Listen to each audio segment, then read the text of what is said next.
మళ్ళీ ఆఫీస్ పేపర్సేనా? కొంచెం సేపైనా నాతో టైం స్పెండ్ చేయొచ్చు కదా. అబ్బా వర్క్ ఉంది స్వాతి.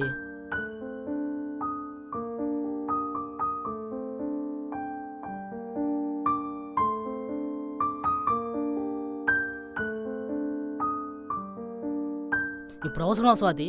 పనిలో ఉన్నా కదా, తర్వాత చూద్దాం.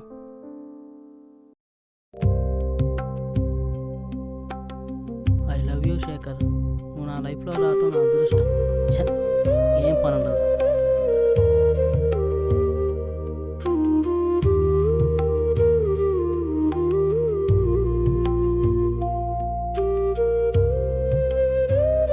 మీ భార్య స్వాతి హార్ట్ అటాక్తో చనిపోయి సరిగ్గా ఈ రోజుకి 4 రోజులైంది.